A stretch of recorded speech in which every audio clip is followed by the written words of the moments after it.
ትሁትና ቁጥብነት እንደ አቡበክር ያለ ታላቅ ስብዕና ስልጣን አያታልለውም፣ ከእስላማዊ አደብና ስነ ምግባር አያወጣውም እና በከሊፋነት ዘመናቸው ልክ እንደ ቀድሞ ለስላሳና አዛኝ፣ ለህዝባቸው ጉዳይም ቀናኢ ሆነው ቀጠሉ። ሰላሙ አለይኩም ወራህመቱላሂ ወበረካቱ። ውድ ቤተሰቦች እንዴት ናችሁ? ሰላም ከኔ ሰላም ነኝ አልሐምዱሊላህ። ክርስቲያን ወገኖቼ ሰላም ብያለሁ። አቡበክር አስሰዲቅ ረዲየላሁ ዐንሁ የህይወት ታሪክ ከክፍል እንደቀጠለ። ትህትናና ቁጥብነት እንደ አቡበክር ያለ ታላቅ ስብዕና ስልጣን አያታልለውም፣ ከእስላማዊ አደብና ስነ ምግባር አያወጣውም። እናም በከሊፋነት ዘመናቸው ልክ እንደ ቀድሞው ለስላሳና አዛኝ፣ ለህዝባቸው ጉዳይም ቀናኢ ሆነው ቀጠሉ። ተከታዩ ታሪክ አቡበክር በከሊፋነት ዘመን የነበራቸውን ትህትና ለማሳየት ጥሩ ምስክር ነው። አቡበክር ለአዛውንትና ረዳት አልባ እንስቶች ዘወትር ጠዋት ፍየል ያረቡ ነበር። ከሊፋ በሆኑ ጊዜ አንዲት የመንደራቸው እንስት እንግዲህ አቡበክር ፍየሎቻችንን አያልቡልንም አለች። አቡበክር ይህን ማለቷን ሲሰሙ በአላህ እምላለሁ እንደ ወትሮው ሁሉ ማረቤን እቀጥላለሁ፣ የኖርኩበትን መልካም ባህሪ አላህ እንደማይቀይርብኝ ተስፋ አደርጋለሁ አሉ። የዓለማችን ታላላቆች ለክብራቸው እንዲያጎበድዱ የሚያደርጉት አንጸባራቂ አቋም ነው። ከስጋዊ ስሜትና ዝንባሌዎች በላይ በመምጠቅ የኡማውን መብትና አስፈልጎት የማስታወስ ክብሩንና ገንዘቡን የሚጠብቅለት ታላቅ ነው። የአቡበክር ዙሁድ የዓለማዊ ጸጋና ድሎት አለማጓጓት የሚያሳዩ ክስተቶች መሀል ኢማም አህመድ ኢንሻን ጠቅሰው እንደዘገቡት ታሪክ ይገኝበታል። እንዲህ ትላለች። አቡበክር ሲሞቱ አንድ ዲናር ወይም ድርሃም አልተውም። ከመሞታቸው በፊት ገንዘባቸውን በሙሉ ወደ በይቱል ማል የሙስሊሞች የገንዘብ ግምጃ ቤት አስገብተውት ኖሯል። ዑርወት እንዳሳለፉት አቡበክር ከሊፋ በተደረጉ ጊዜ ያላቸውን እያንዳንዷን ድርሃምና ዲናራቸውን ወደ ሙስሊሞች በይቱል ማል አስገቡ። በዚህ ገንዘብ እነግድ ነበር፣ አሁን ግን ከሊፋቸው ሲያደርጉኝ መነገድ አልቻልኩም አሉ። አጣዕ ቢን ሰዒብን በመጥቀስ ቢን ሰዒድ እንደዘገቡት አቡበክር ከሊፋ በተደረጉ ማግስት ጠዋቱኑ በርካታ ኩታ በትከሻቸው ተሸክመው ሲሄዱ ዑመር ተመለከቷቸው። የት እየሄድክ ነው ሲሉ ጠየቋቸው። ወደ ገበያ በማለት መለሱ። የሙስሊሞች ኃላፊ ተደርገህ እያለ ኃላፊነትህን ትተህ ገበያ ውስጥ ምን ትሰራለህ ሲሉም ጠየቋቸው።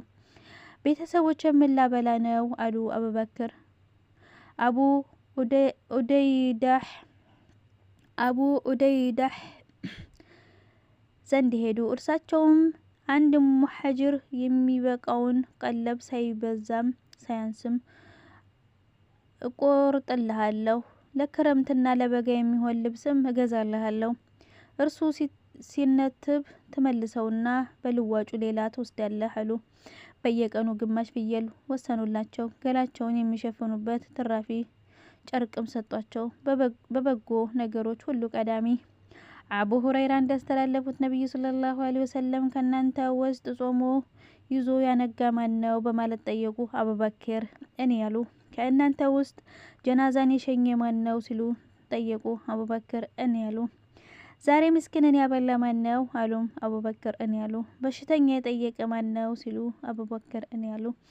የአላህ መልእክተኛ እነዚህ በጎ ድርጊቶች በአንድ ሰው ላይ አይሰባሰቡም፣ ያ ሰው ጀነት የገባ ቢሆን እንጂ አሉ። ሙስሊም ዘግበውታል።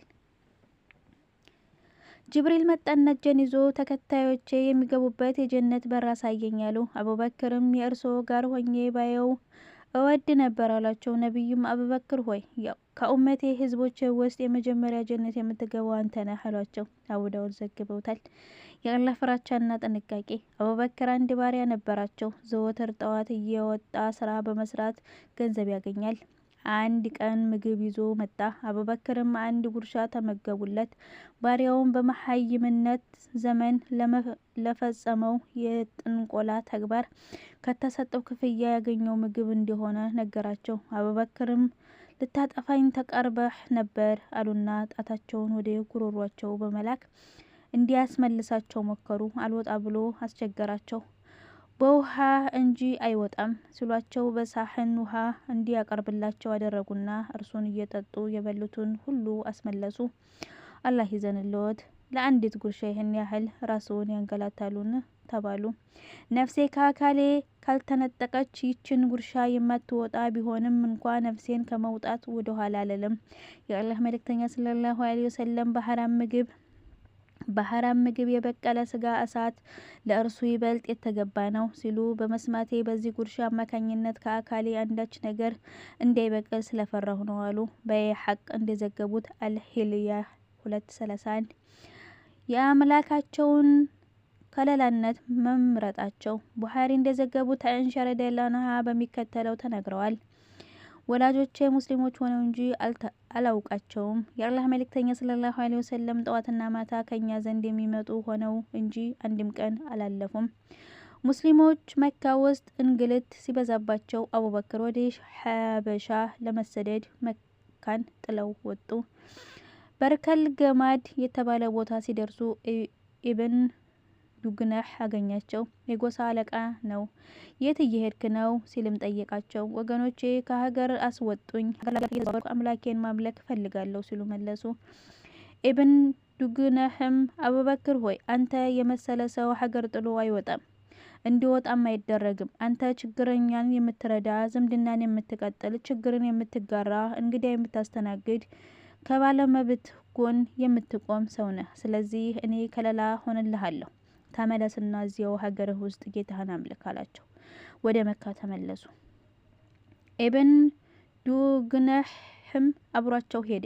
ማታ ላይ የቁረይሽ ባለቤቶችን በቤታቸው እየዞረ አቡበክር ከሀገር የሚወጣ ወይም እንዲወጣ የሚደረግ ሰው አይደለም። ችግረኛን የሚታደግ፣ ዝምድናን የሚቀጥል፣ ችግርን የሚጋራን፣ እንግዳ የሚንከባከብልንና ከተበዳይ ጎን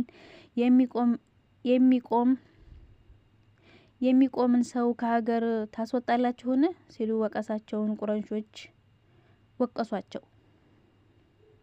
ቁረይሾች ለአቡበክር ከለላ መሆኑን ተቀበሉ፣ ግን እንዲህ ሲሉ አስጠነቀቁት። ክፍል 2 ይቀጥላል።